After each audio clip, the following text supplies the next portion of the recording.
But what he says to me that really kind of just resonates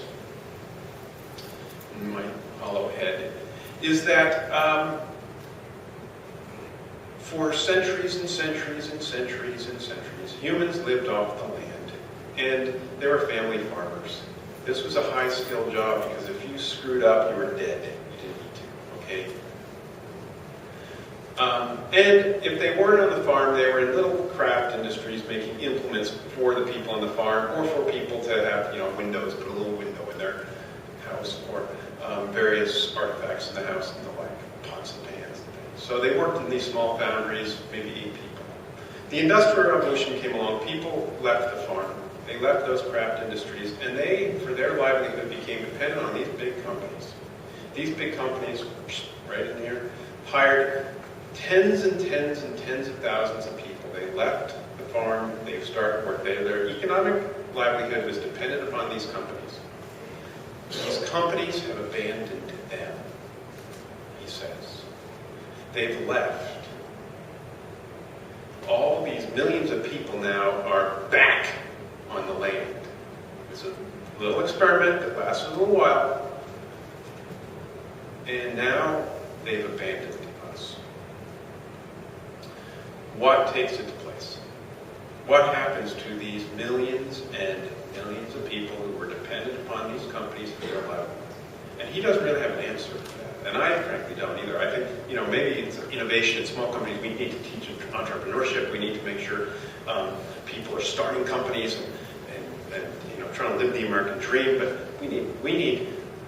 There were 1.2 billion cell phones made last year in the world. 1.2.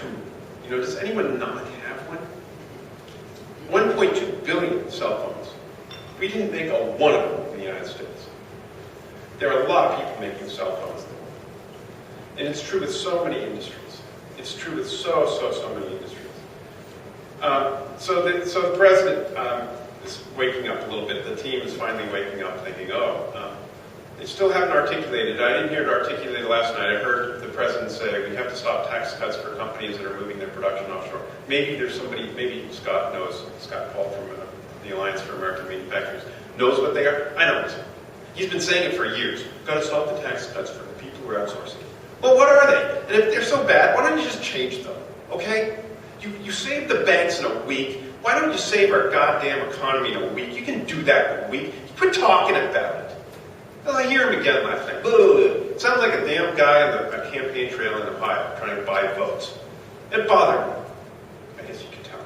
But they did this report. The White House did this report. Scott says it's hard to find. It's on Scott's website. But it's a framework for revitalizing American manufacturing, December 2009. It reads like maybe a bad college paper. The manufacturing process begins when raw materials are transported to a place, a factory, where labor, know-how, technology, equipment, and energy are used to physically and/or chemically transform these materials into a product. This product is then transported either to another factory, where these same inputs are again applied, or to a place where those who wish to own it, consumers or other businesses that use the product for their activities, can purchase it.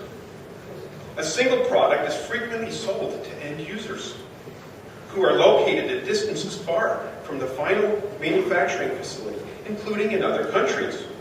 Along the way, various rules and regulations govern how and in what fashion manufacturing activities can be conducted. At many steps in the process, the creation of new value and/or the activity itself is subject to taxation. It's like, I don't have to talk. It's just half-witterism. We have so much evidence. I could go through the evidence of our industrial decline, but you know it. I'll say a few things about it, because I have the numbers here. Imports. Imports in 2008, $2.52 trillion. Now, that might be low, because the importers, the retailers, have worked the system in Washington to require that the Census Bureau, or not the Census, the Customs Bureau, collect duty on the value of their product. How would you think, just think in your head, how is the value of an import determined? Just think of where you would place, how you would value that. You could value it at the retail establishment of Walmart. You could value it at the dock where it's unloaded into the United States, in Long Beach. You could value it at the dock where it is loaded onto a container in Asia. You could value it before it gets loaded. You could value it at the place in which the product is made overseas, right as it leaves the factory. You could value it in any of those places. You know how it's valued? It's called the first sale rule.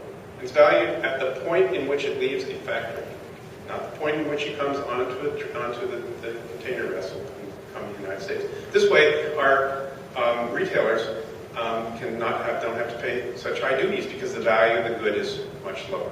They've worked so hard to make it so that our customs officials collect the minimum amount of duties on these products. There's a lot of imports, 2.52 trillion. So there are people who say because of the first sale rule, because you don't account for the transportation, for all the brokering, everything that goes on between the factory and the port, that it's probably at least 15% higher than that as our trade deficit, because these numbers are way low. But the retailers control Washington.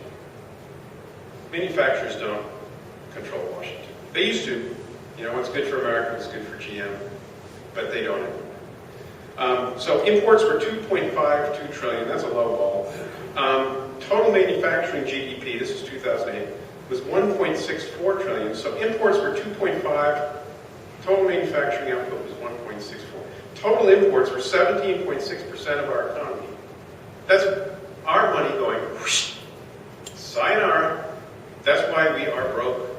That's why we have a financial meltdown, because we don't have any money. We're seeing right now, this complete repositioning of U.S. wealth in what we're worth. It's coming down. And all we have to do is look at the value of homes, we kind of know that. But, so anyways, imports are 17.6% of GDP. Total manufacturing GDP is 11.5%. The trade deficit in goods was $821 billion 2 years ago. It's come down because Americans can't afford anything anymore.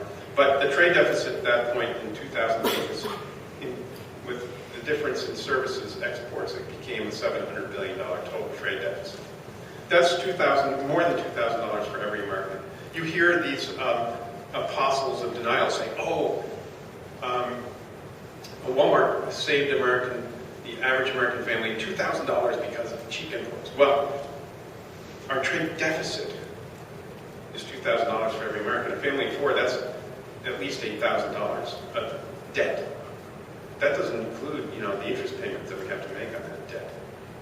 That goes for I don't know how long.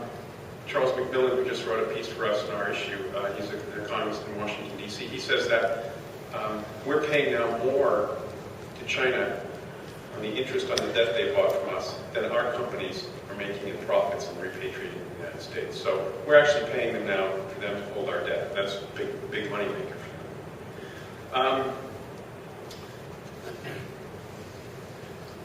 The numbers that I look at aren't the numbers that the economists look at. I look at the numbers that I want to see how industries are doing.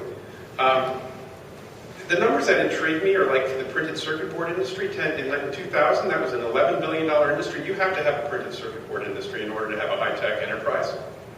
It's essential. It's the basic foundation of a high-tech enterprise.